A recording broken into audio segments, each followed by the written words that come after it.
Today's breakfast recipe is a be good to yourself and your family recipe. It's a cherry and hazelnut scone.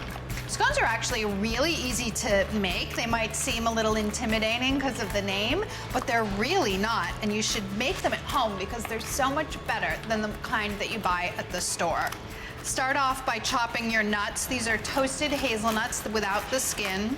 The other thing about hazelnuts I want you to be aware of is that they get rancid very quickly, so make sure you store them in your refrigerator. I have 3/4 of a cup of heavy cream. To that, add an egg.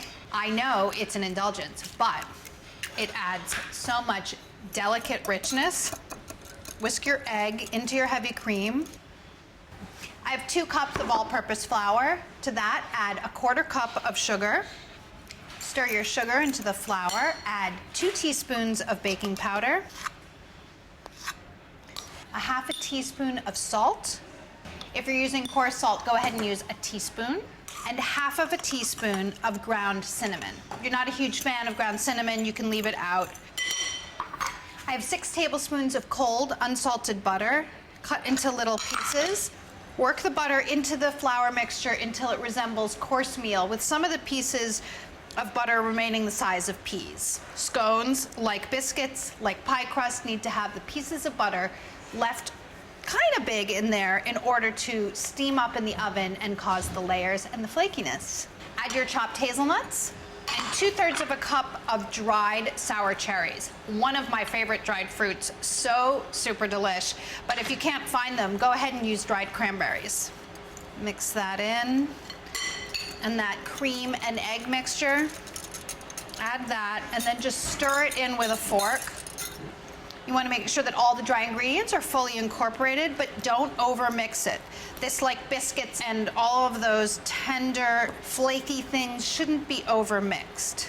So if there's a tiny bit of flour left in the bottom of the bowl, I'd rather have that and you mix it in very much at the end when you turn it onto the surface than over mix your dough at this point. I feel like most of my flour has been incorporated.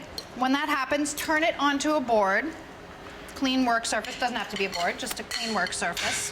And then just knead it once or twice to fully incorporate the flour and to make it into a nice 6-inch round. Very cinnamony. Should be about 1 inch thick, and then cut it into 6 wedges. I like to use a bench scraper if you have one. It's great for cutting up doughs. If you don't, you can use a knife. Transfer your cut scones to a parchment-lined baking sheet. Now you can just put these in the oven like this, but if you want to add a special touch and make it look really professional, you can sprinkle the top with a little bit of sugar. To do that, you want to just brush with a little bit of heavy cream and then some sanding sugar. I like to use fine sanding sugar. Plain sugar is also fine if you can't get sanding sugar.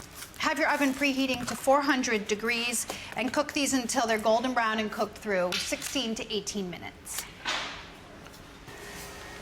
Allow your scones to cool on a wire cooling rack and then dig in. Give this recipe a try.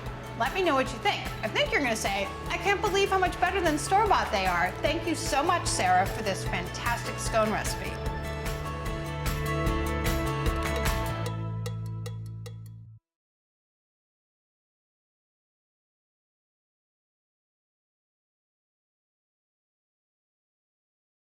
Hi guys, thanks for watching this video. Be sure to click here if you want to subscribe and click over here if you want to continue watching more great videos like this.